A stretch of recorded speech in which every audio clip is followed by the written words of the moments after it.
Hello दोस्तों, स्वागत है आप लोगों का हमारे YouTube चैनल में। तो दोस्तों, आप लोगों ने देख ही लिया होगा कि उत्तराखंड अधीनस्थ सेवा चयन आयोग ने कल उत्तराखंड हाई कोर्ट के जूनियर असिस्टेंट और पर्सनल असिस्टेंट की या स्टेनोग्राफर की हम बात करें 398 का पदों का जो है विज्ञापन जारी किया था कल, और आज आयोग ने पाठ्यक्रम जारी कर दिया है। तो आज इस पूरी वीडियो में हम लोग एक तो सिलेबस एनालिसिस करेंगे और आप लोगों को प्रिपरेशन कैसे करनी है, कहाँ से आप लोग प्रिपरेशन बेस्ट कर सकते हैं।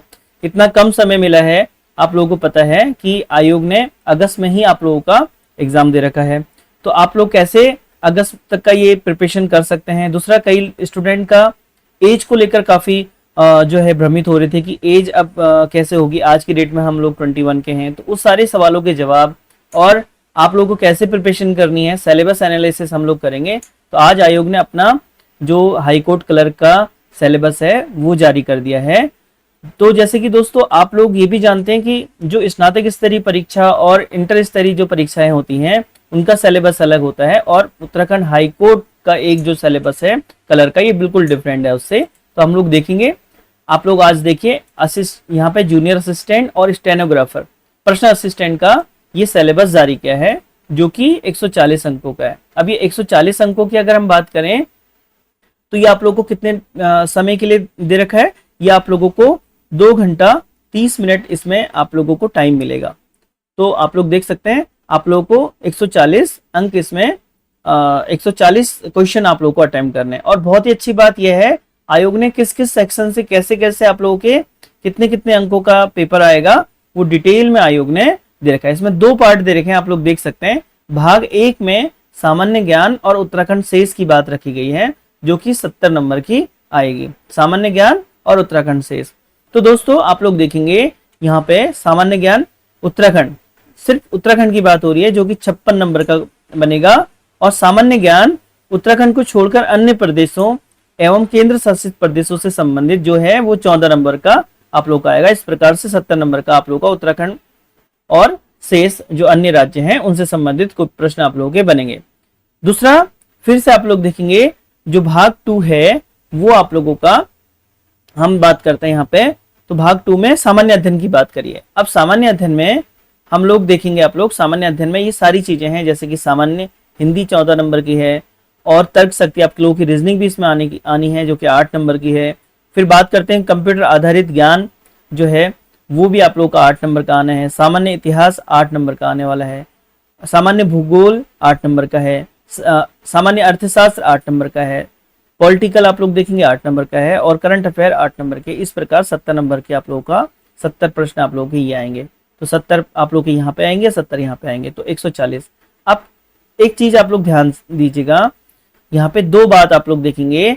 जो पहला भाग में आयोग ने बोला है सामान्य ज्ञान, और दूसरे पार्ट में आयोग ने बोला है सामान्य अध्ययन। क्या आप लोग जानते हैं कि सामान्य ज्ञान और सामान्य अध्ययन में क्या फर्क होता है? देखिए, जब हम सामान्य ज्ञान की बात करते हैं तो ओवरव्यू हम सिर्फ बेसिक इन्फॉर्मेशन, अगर हम सरल भाषा में बात करें तो सामान्य ज्ञान का मतलब है बेसिक इन्फॉर्मेशन। यहाँ पर जितने भी प्रश्न मिलेंगे आप लोगों को 70 नंबर के, वो बिल्कुल बेसिक लेवल के होंगे। जैसे हम उत्तराखंड के इतिहास की बात करें तो अगर हम पहला प्रश्न ये पूछें आप लोगों से, उत्तराखंड का पहला राजनीतिक जो आप लोगों का शक्ति कौन सी थी, तो आप लोगों का आंसर यहाँ पे आएगा। तो जैसे कुड़िनवंत, ये बेसिक क्वेश्चन है। लेकिन अगर हम इसके अंदर बात करें, उत्तराखंड की लेकर हम बात कर लेते हैं। अगर यहाँ पे हम ये प्रश्न पूछ ले आप लोगों से कि उत्तराखंड में सबसे शक्तिशाली राजा जो था, उसमें जैसे गरुड़ ज्ञानचंद था, तो उसके संबंध में अगर कोई क्वेश्चन आप लोगों से पूछेगा, उसके कितने सेनापति थे, या उसने क्या क्या कार्य किए थे, या फिर उसकी कोई विशेषता पूछेगा, तो वो डिटेलिंग वाला क्वेश्चन, अगर डिटेल में जाएंगे तो वो सामान्य अध्ययन कहलाएगा। तो आप लोगों को समझ में आ गया होगा सामान्य अध्ययन और सामान्य ज्ञान। तो यानी सामान्य ज्ञान जितने भी प्रश्न आएंगे बहुत बेसिक लेवल के आएंगे, उत्तराखंड सामान्य ज्ञान और उत्तराखंड को छोड़कर अन्य प्रदेश और यहाँ पे। अब दूसरा बात करते हैं सामान्य अध्ययन की। तो सामान्य अध्ययन में यहाँ पर जितने भी यहाँ पे टॉपिक दिए गए हैं, ये सारे आप लोगों की डीप क्वेश्चन आएंगे इसमें सामान्य अध्ययन में। अब ऐसा नहीं है कि यहाँ पे सारे डीप आएंगे, जब सारे टॉपिक रखे तो यहाँ पे से कुछ क्वेश्चन इसमें डीप और कुछ बेसिक भी इंक्लूड करेगा, लेकिन ये मान के चलिए ये अच्छे लेवल के प्रश्न आएंगे आप लोगों के 70 नंबर के। चलिए, अब हम लोग सिलेबस को और एलिब्रेट करते हैं। आयोग ने सामान्य ज्ञान एवं सामान्य अध्ययन दोनों यहाँ पे दे रखा है। तो सबसे पहले हिंदी विषय की बात करते हैं। हिंदी विषय जैसे कि आप लोगों का स्नातक स्तरीय और जो अभी लास्ट टाइम पे आप लोगों ने परीक्षा दी हुई थी सेम वैसे ही है। इसमें वो सभी चीज़ जहाँ तक मुझे लग रहा है वो सभी चीज़ ऐड करी है जो आप लोगों का स्नातक स्तरीय और इंटर स्तरीय परीक्षा में रखी गई थी। हिंदी में ये आ जाएगा आप लोगों का। फिर तर्क शक्ति में भी सेम इसने स्नातक स्तरीय जो आप लोगों का लास्ट टाइम पे हुआ था वही इसने सिलेबस रखा हुआ है। रीजनिंग ये आप लोगों का आ गया। फिर हम लोग बात करते हैं अगला, वन सेकेंड, ओके,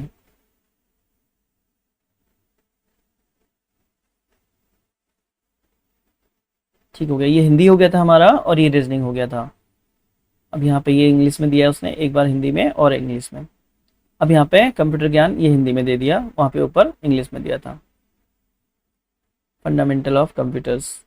अब देखिए फ्रेंड्स, अभी मैंने बोला था आपसे कि ये क्या करेगा, सामान्य ज्ञान। जब इसने सामान्य अध्ययन बोल दिया है तो डिटेल में पूछेगा। अभी तक हम लोगों ने देखा था कि प्रश्न कैसे पूछता था। अब आप कंप्यूटर में देखिए मूल अवधारणाएं, ऑपरेटिंग सिस्टम, पैकेज। अब देखिए मैं आप लोगों को दिखाता हूँ फंडामेंटल ऑफ कंप्यूटर में बेसिक कॉन्सेप्ट, ये इंग्लिश में दे दिया इसने। तो ये आप लोगों का कंप्यूटर का है। अब सामान्य ज्ञान व सामान्य अध्ययन की बात करते हैं तो ये दोनों साथ साथ में, इतिहास के दोनों ही आप लोगों को सामान्य और ज्ञान और इतिहास दो, सामान्य और सामान्य ज्ञान सामान्य अध्ययन दोनों ही एक साथ दे दिए हैं इसने। तो आप लोग देख सकते हैं ये सारी चीजें आयोग ने एलिब्रेट करी है, कहाँ कहाँ से आप लोगों के कौन कौन से टॉपिक आएंगे। तो अगर आप लोग इस परीक्षा में पूरे नंबर खींचना चाहते हैं तो जितना भी सिलेबस दिया है उसको कहीं से भी आप लोग मिसिंग नहीं करेंगे, क्योंकि 70 नंबर का जीएस अपने आप में एक बड़ा पार्ट होता है। इतना तो आप लोगों को, जो आप लोग ग्रुप सी के स्नातक स्तरीय परीक्षा आप लोगों ने दी होगी उसमें भी आप लोगों को नहीं मिला होगा इतना डिटेल में, क्योंकि वहाँ पे 40 नंबर की आपकी उत्तराखंड आ जाती है और आप लोगों का 20 का मार्क्स का आपका, तो वहाँ पे जीएस का वेटेज कम हो जाता है। तो इस हिसाब से आप लोग देखेंगे तो ये आप लोगों को बहुत डिटेल में पढ़ना पड़ेगा। 70 प्रश्न अपने आप में काफ़ी ज़्यादा होते हैं। तो यहाँ पे सब्जेक्ट जियोग्राफी है। अब जियोग्राफी को भी इसने बहुत एलिब्रेट करके दे रखा है, आप लोग देख सकते हैं। यहाँ पे आप लोगों को भारत और विश्व का भूगोल दोनों पढ़ना है और यहाँ से जो भी प्रश्न आएंगे। फिर हम बात करते हैं जनरल नॉलेज ऑफ स्टडी, यहाँ पे इकोनॉमिक्स का पार्ट आ गया। तो आयोग ने सामान्य ज्ञान, अब राष्ट्रीय आंदोलन ये आप लोगों का आ गया। पॉलिटिकल साइंस यहाँ पे दे रखा है, स्पेशली पॉलिटिकल साइंस। यहाँ पे देखिए बिल्कुल राष्ट्रीय जागृति के कारण से लेकर असहयोग आंदोलन, ये सारी चीजें आयोग ने बिल्कुल सीक्वेंस से जितना सिलेबस होता है, यहाँ पे गांधीवाद भी दे रखा है, ये भी आप लोग देखेंगे। और भारतीय राज्य व्यवस्था अलग से है, यानी पॉलिटी आपसे सिर्फ इंडियन पॉलिटी नहीं पूछी गई है, पूरा अगर हम बात करें तो इंडियन पॉलिटी के साथ साथ इसने पॉलिटिकल की भी बात रखी है। और मौलिक अधिकार, कर्तव्य नागरिक का ठीक हो गया, सूचना का अधिकार, अंतर्राष्ट्रीय संगठन, ये सब आयोग ने एलिब्रेट करके दे रखा है डिटेल में, सामान्य ज्ञान के तौर पे और सामान्य अध्ययन दोनों के हिसाब से आयोग ने यहाँ पे टॉपिक रखे हैं। आप लोग ये गलती ना करें कि हम किसी भी बुक से पढ़ लें और आयोग, आप लोग देखेंगे जितने भी टॉपिक आयोग ने दे रखे हैं तो उन सभी टॉपिकों को आप लोगों को इंक्लूड करते हुए पढ़ना है। तो आप लोगों ने सिलेबस देखा, हमने ओवरऑल सारा सिलेबस यहाँ पे लगभग हम लोगों ने देख लिया। अब उत्तराखंड भी दे रखा है, उत्तराखंड यहाँ पे सामान्य ज्ञान है, जो कि क्योंकि उत्तराखंड का सामान्य अध्ययन नहीं था तो सामान्य ज्ञान ही दे रखा है। तो आप लोग देख सकते हैं उत्तराखंड का इतिहास भी है, उत्तराखंड के जल स्रोत है, उत्तराखंड की अर्थव्यवस्था है, ओवरऑल उत्तराखंड के सारे क्वेश्चन है। अब हिंदी और इंग्लिश दोनों में दे रखा है इस बार आयोग ने सिलेबस। इससे पहले आप लोगों ने हिंदी में ही देखा था, ये पहली बार आयोग ने जो है हिंदी और इंग्लिश दोनों में दे रखा है। तो अब हम लोग बात करते हैं फ्रेंड्स कि आप लोगों को कैसे प्रिपरेशन करनी है और एज फैक्टर क्या इसमें इंपॉर्टेंट रोल रखता है, मैं आप लोगों को समझा देता हूं। देखिए, अगर हम लोग सबसे पहले एज की बात करते हैं, फिर आप लोग कैसे प्रिपरेशन करेंगे इसको। एज को लेकर काफी यहाँ पर स्टूडेंट परेशान हो रहे हैं, क्योंकि आप लोगों ने यहाँ पे देखा होगा एज जो मांगी हुई है 21 से लेकर 35 तक मांगी हुई है। अब यहाँ पे दोनों लोग परेशान हो रहे हैं, जिनकी एज 21 है उसकी पूरी 21 नहीं हुई है आज की डेट में, वो भी परेशान है, और जिसकी 35 हो चुकी है वो भी परेशान हो गया है, क्योंकि अभी तक समूह ग में जो परीक्षाओं में लास्ट जो कट ऑफ जो एग्जाम में किसी को जो एज का वेटेज मिलता है वो लगभग 42 अगर एज है जनरल में तो वही एलिजिबल होता है। तो अब ये गैप हो गया, यहाँ पे हाई कोर्ट में 42 ना रख के 35 है, क्योंकि ये पहले से ही इसकी सेवा नियमावली में है, ये पहली बार नहीं हो रहा है। अब ये गणना कहाँ पर होनी है मैं आप लोगों को बता देता हूँ। हाँ, यहाँ पे आप लोग देखेंगे 5 ईयर का रिलैक्सेशन है अदर कैटेगरीज को, SC ST और OBC को। यहाँ पे इस बार OBC का भी मैंने देख रहा था, यहाँ पे 5 ईयर आप लोग देख सकते हैं, यहाँ पर को मान सकते हैं, यानी 40 ईयर तक का आप लोग कर सकते हैं। और दिव्यांग और उसके लिए कुछ और ज्यादा रखी गई है, तो आप लोग अपने अकॉर्डिंग कट ऑफ मानेंगे। लेकिन कट ऑफ कब मानेंगे, ध्यान दीजिए, कट ऑफ मानेंगे आप लोग 1 जनवरी को। यहाँ पे आयोग ने मेंशन किया हुआ है जो आप लोग की एज होनी चाहिए। अगर न्यूनतम एज की हम बात करें 1 जनवरी, पूरा ही डेट लिख देते हैं, 1 जनवरी 2026 की कट ऑफ है। अब यहाँ पर इस कट ऑफ के बीच में ही आप लोगों की जो है एज होनी चाहिए। चाहे 21 वर्ष की अगर न्यूनतम बात करें तो कम से कम 21 वर्ष होनी चाहिए आप लोगों को 1 जनवरी को। और अधिकतम की बात करें सामान्य जो अनरिजर्व कैटेगरी है तो वहां पे 35 होनी चाहिए, कब, 1 जनवरी 2026 को। और अगर 40 जिसको रिलैक्सेशन मिल रहा है तो उसकी भी किस दिन काउंट होगी, 1 जनवरी को, ये कट ऑफ डेट है। अब इसमें नया हम लोग क्या बोल रहे हैं, अब कुछ स्टूडेंट आज की डेट में 21 के हो रहे हैं लेकिन 1 जनवरी को 21 को नहीं हुए थे, तो वो लोग फॉर्म नहीं भर सकते हैं। बिल्कुल स्पष्टली मैं बता देता हूँ आप लोगों को। फॉर्म कौन लोग, यूआर कैटेगरी के। अब मान लीजिए यूआर कैटेगरी, किसी भी कैटेगरी के लिए न्यूनतम में तो कोई छूट मिलती ही नहीं है, वो किसी भी कैटेगरी का है, अगर वो आज 21 का है और 1 जनवरी 2026 को नहीं हो रहे थे उसे पूरे, तो वो फॉर्म नहीं फिल कर सकता है। दूसरा, क्वालिफिकेशन ग्रेजुएशन अंतिम तिथि तक का अगर रिजल्ट आप लोगों का आ जाता है तो आप फिल कर सकते हैं, जो भी क्वालिफिकेशन है। दूसरा, अब ये आयोग कैसे डिसाइड करता है, इसको मैं और एलिब्रेट कर देता हूं आप लोगों के लिए, तो आप लोग देखेंगे। यहाँ पे ध्यान दीजिएगा कि अगर कोई भी विज्ञापन अगर 30 जून से पहले आता है, 30 जून से पहले आता है, सॉरी, अगर कोई विज्ञापन 30 जून, ध्यान दीजिएगा, हमेशा एज फैक्टर आप लोगों का ध्यान रहेगा, हमेशा एज काउंट कहां होती है आप लोगों की, याद रखना। अगर 30 जून से पहले आएगा, तो हमेशा जो आप लोगों का एज कैलकुलेट होती है वो किस दिन होगी, 1 जनवरी को होगी। कभी भी विज्ञापन निकलेगा आप लोग देख लीजिएगा पुराने विज्ञापन उठा के।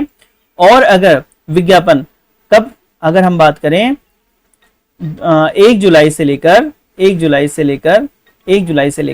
दिसंबर के बीच निकलता है, 31 दिसंबर के बीच निकलता है, तो उसकी जो एज कट ऑफ होती है वो होती है 1 जुलाई को।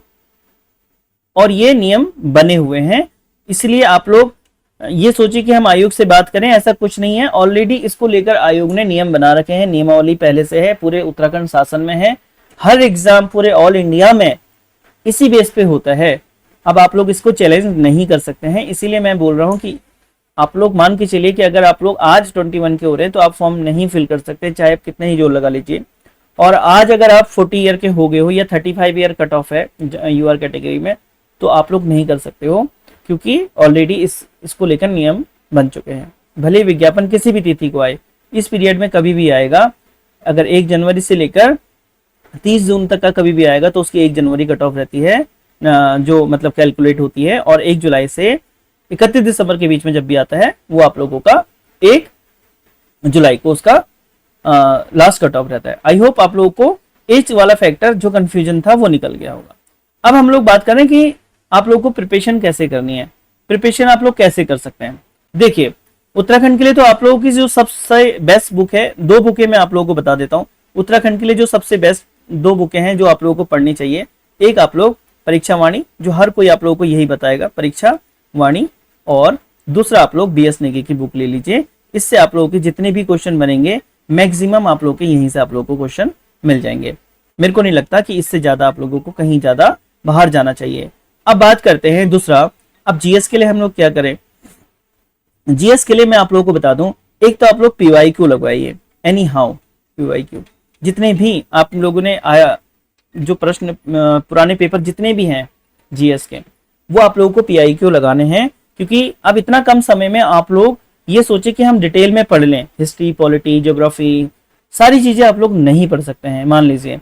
तो आप लोगों को सबसे बेस्ट तरीका है आप लोग PYQ लगाइए। और दूसरा प्लस आप लोग क्या कीजिए, अभी से लगाइए, जिसको एग्जाम क्रैक करना है वो अभी से इसमें बैठ जाइए। अब दूसरा आप लोग को क्या करना है, सॉरी, दूसरा आप लोग को क्या करना है, यहाँ पे पीवाईक्यू के साथ साथ आप लोगों को क्या करना है, आप लोग जो है घटना चक्र जो है ले लीजिए, पूर्वावलोकन, घटना चक्र।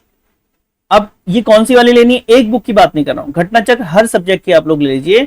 आप लोग यकीन मानिए 2 से 3 महीने जो आप लोगों के पास है, 2 महीने 2.5 महीने जितने भी हैं, आप लोग इसको दिन रात जैसे भी पढ़ते हैं इसको खत्म कीजिए हर सब्जेक्ट की, क्योंकि जो आप लोगों को प्रश्न मिलेंगे इससे बाहर वो कहीं नहीं जाएगा। और क्योंकि आप लोगों ने जितना भी आज तक पढ़ा हुआ है उसका रिवीजन भी आप लोगों का हो जाएगा हर टॉपिक वाइज।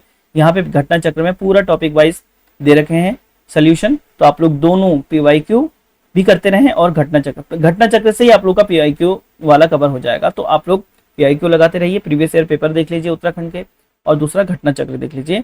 बाकी करंट अफेयर्स और रीजनिंग के लिए आप लोग कई यूट्यूब चैनल हैं वहां से देख सकते हैं। और दूसरा, अगर आप लोग हमसे जुड़ना चाहते हैं, ये तो आप लोग बुक्स की मैंने बात बता दी, अगर आप लोग हमसे जुड़ना चाहते हैं तो हमारे उसमें पीवाईक्यू वाला सेक्शन भी चल रहा है, और बात करें पूरा कोर्स भी चल रहा है उत्तराखंड वाला। तो आप लोग डिस्क्रिप्शन में देखेंगे हमारा एप्लीकेशन का लिंक है, तो आप लोग उसे एप्लीकेशन को डाउनलोड कर लीजिए। उसमें फ्री डेमो क्लासेस भी हैं, पीवाईक्यू भी हैं, प्रीवियस ईयर ओल्ड पेपर भी हम लोग उसमें अपलोड कर देंगे। तो कई डाटा अगर किसी के पास नहीं है प्रीवियस ईयर को पेपर, तो हम लोग उसमें अपलोड कर देंगे। दूसरा, हमारा एक व्हाट्सएप ग्रुप है, अगर आप लोग चाहेंगे तो वहां पर आप लोग स्क्रॉल करके देखेंगे डिस्क्रिप्शन में, तो व्हाट्सएप ग्रुप का लिंक मिलेगा। आप लोग हमारे व्हाट्सएप ग्रुप से जुड़ते रहिएगा, आगे की इन्फॉर्मेशन या कुछ भी एग्जाम जो भी आते हैं हम लोग वहां पे प्रोवाइड कराते रहते हैं। चलिए दोस्तों, जानकारी आप लोग को अच्छी लगी होगी, और अगर आप लोग को ये वीडियो अच्छी लगी है तो लाइक करना बिल्कुल ना भूलिए। और साथ ही अगर जो भी आपके मित्र, आपके जो भी परिचित लोग हैं, अगर वो प्रिपरेशन कर रहे हैं तो उन्हें ये शेयर जरूर कीजिएगा। फिर मिलते हैं अगली महत्वपूर्ण वीडियो के साथ। Thank you, bye.